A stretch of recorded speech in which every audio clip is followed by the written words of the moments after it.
Hello and welcome back once again to Infinite Jeff, the project where I, Jeff, read the book Infinite Jest to you one page at a time, one day at a time. Sort of. This is page 453. Here we go. Ringing out of the iron. Shit seems immune to all weather and always dresses the same for drills, the warm-ups and boots. When the ETA's strokes or plays being filmed for study, Mario and Cadenza is positioned on the railing of Shit's nest, leaning way out and filming down, his police lock protruding into empty air, with somebody beefy assigned to stand behind him and grip the back of the Velcro vest. It always scares the hell out of Hal because you can never see Dunkel or Nwangi behind Mario, and it always looks like he's leaning way out to dive Bolex first down onto Court 7's net. Except during periods of disciplinary conditioning, al fresco AM drills work like this.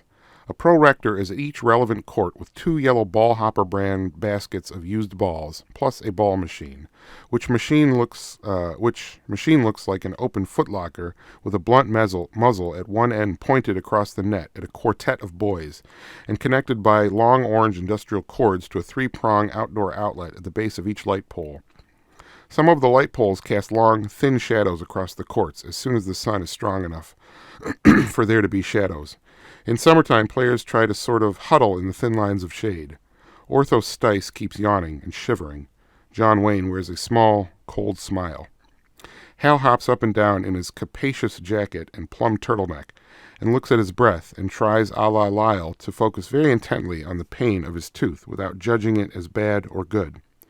K.D. Coyle, out of the infirmary after the weekend, opines that he doesn't see why the better player's reward for hard slogging to the upper rungs is dawn drills, while, for instance, Pemulus and the Vikemaster et al. Are still horizontal and sawing logs. Coyle says this every morning. Stice tells him he's surprised at how little they've missed him.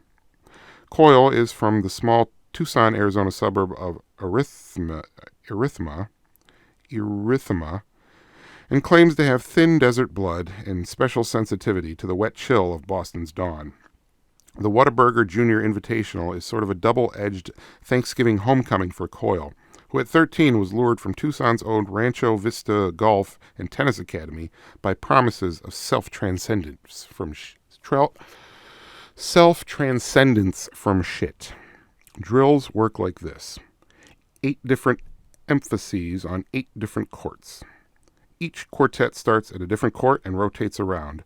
The top 4 traditionally start drills on the first court. Backhands down the line, 2 boys to a side. Corbett Thorpe lays down squares of electrician's tape at the court's corners, and they are strongly encouraged to hit the balls onto the little squares. Hal hits with Stice, Coyle with Wayne. Exford's been sent down with Shaw and struck for some reason. Second court, 4 hands, same deal. Stice consistently misses the square and gets a low pH rejoinder from Tex Watson, hatless and pattern balding at 27. Hal's tooth hurts and his ankle is stiff, and the cold balls coming off his strings with a dead sound like chung. Tiny bratwursts of smoke ascend rhythmically from Shit's little nest. Third court is Butterflies, a complex VAPS deal where... All right, and that's page 453 of Infinite Jest. Have a good night.